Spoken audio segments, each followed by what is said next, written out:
지난번 유튜브에는 이직하면 안 된다, 좀 더 참고 한번 다녀봐라 라는 톤으로 얘기를 했었는데 네. 오늘은 이직을 해야만 되는 경우에 대해서 말씀을 좀 드리려고 합니다. 제가 상담을 하면서 많은 분들의 케이스를 좀 들어봤는데 종합해보니까 한 5가지 경우는 고민하지 말고 바로 이직을 했으면 좋겠다라는 게 있었어요. 첫 번째는 인사팀의 제도가 좀 불합리할 때예요. 이게 대표적인 게 뭐가 있냐면 초년생 분들은 이걸 잘 모르실 수 있을 텐데 연봉 얘기를 할 때 있잖아요. 퇴직금을 연봉에 포함시켜서 얘기하는 데가 있어요. 정말 이렇게 해주는 데는 거의 없거든요. 퇴직금은 따로, 연봉은 따로 얘기를 하는데 이렇게 얘기를 했다라는 거는 인사팀이 불합리한 측면이 있는 거예요. 그러니까 하나를 보면 열을 안다라는 말이 있잖아요. 네. 다른 모든 것들도 되게 불합리하게 운영될 가능성이 크기 때문에 저는 장기적으로는 이런 회사에는 빨리 이직을 생각하는 게 좋지 않을까라는 생각이 들고, 두 번째는 성희롱 같은 게 있는 곳이에요. 은근 이런 데가 많거든요. 아무래도 컨설팅 펌이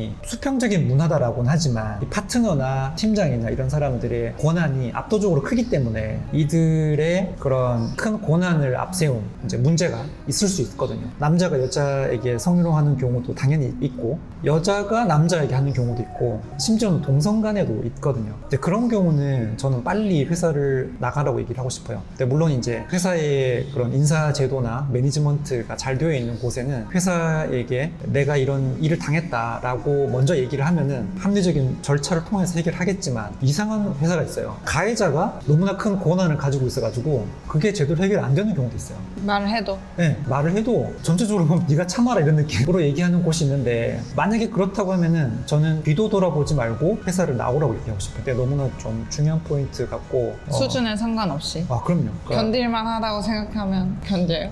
저는 그것도 반대요. 아, 그래요? 왜냐면은 가스라이팅이라고 하잖아요. 그렇죠. 이 정도는 괜찮아 그러면서 점점 심해지는 거죠. 그리고 우리 초년생은 이거를 내가 참아야 되나 보다 이렇게 생각하는 사람 되게 많거든요. 그래서 그게 깊어지기 전에 행동을 취해서 그런 상황에서 빨리 벗어나는 게 맞다고 봅니다. 정말 근절되어야 될 문화 중에 하나라고 생각해요. 근데 이제는 많이 좋아져가지고 그런 경우가 별로 없는데, 아직까지도 가끔 그런 경우가 있으니까 각별히 여러분들 조심을 해야 됩니다. 네.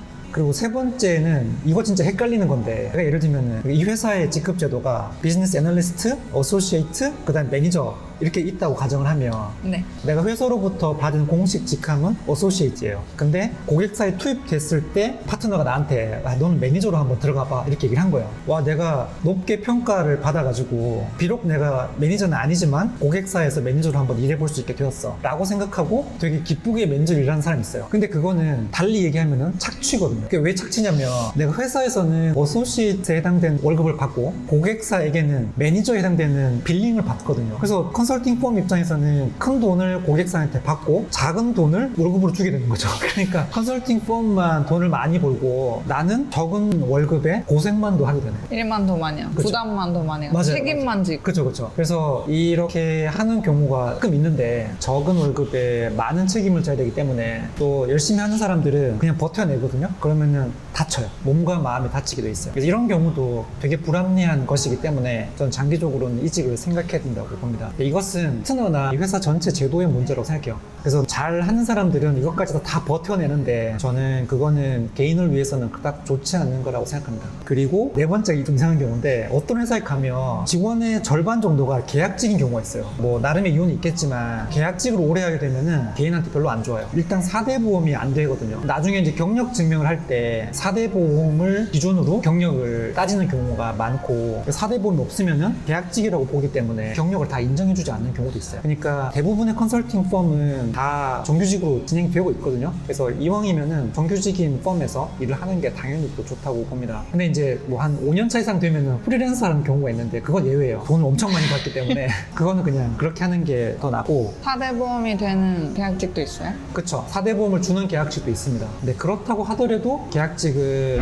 안정성 측면에서 문제가 있으니까 별로 전 추천하지 않고, 당연히 정규직으로 일을 해야 맞고, 그게 정상 정상이잖아요. 비정상인 곳에서 일을 하는 것은 저는 추천하지 않습니다. 그리고 5번째는 이것도 좀 애매한데 중고 집단 이렇게 한번 보는 거죠. 보고 내가 제일 똑똑해. 내가 너무 똑똑한 것 같아. 그러니까 똑똑하다라는 표현이 좀 어폐가 있는데 예를 들면 내가 학벌이 제일 좋아. 그리고 일도 제일 잘하는 것 같아. 그러면은 그에 합당한 대우를 내가 충분히 받고 있는 따져봐야 되는 거죠. 그게 아니라 내가 일도 제일 잘하고 제일 똑똑하고 학벌도 제일 좋은데 주변 사람들과 비슷한 대우를 받고 있어. 그러면은 더 나은 포지션으로 가는 것을 생각해 볼 필요가 있다고 생각해요. 그래서 이 초반에 내가 정보가 부족해서 충분히 좋은 곳에 진입하지 못했다라는 반증이기도 하기 때문에 그걸 한번 생각해 보는 게 저는 너무나 중요할 것 같고요. 그래서 5가지 정도 경우에 대해서 이직을 생각해 보라고 했는데 두 번째 경우는 바로 이직을 생각해야 돼요. 뭐 그냥 바로 사표를 내는 게 저는 맞다고 보고 사실 이직을 생각을 해도 바로 안 되거든요. 준비하는 기간이 그쵸? 필요해가지고 충분히 준비를 하고 그러니까 결국에는 2, 3년 차가 될 것 같아요. 깨달은 순간부터 그런 준비를 그쵸, 하면 그쵸. 2년 차 정도가 되는 거네요. 그렇죠. 2, 3년 차 이직하는 거는 조급함보다는 철저함을 우선해가지고 준비를 하면 너무 좋을 것 같아요. 그때 좀 이직할 때 중요한 거는 반드시 먼저 간 사람 얘기를 많이 들어봐라. 그냥 하지 말고 아이콘 카페에 가면은 경력직 상담이 있거든요. 네. 그거를 활용하시라는 거죠. 생각지도 못한 고려사항들을 알려주니까 그걸 네. 꼭 들어보고 의사결정했으면 좋겠고 그리고 2, 3년 차 정도 되면 정말 본원적인 경쟁력이 되게 중요하거든요. PPT를 잘하냐, 엑셀 잘하냐, 재무 분석 제대로 할 줄 아냐 이런 것들 되게 중요하기 때문에 내가 이런 게 안 갖춰져 있다라고 하면 아이콘 강의를 통해서 역량을 키우는 것도 중요하고 가급적이면 1년차 언저리에서 이직하지 말고 2, 3년차 정도 되었을 때 이런 경우에는 빠르게 이직하는 게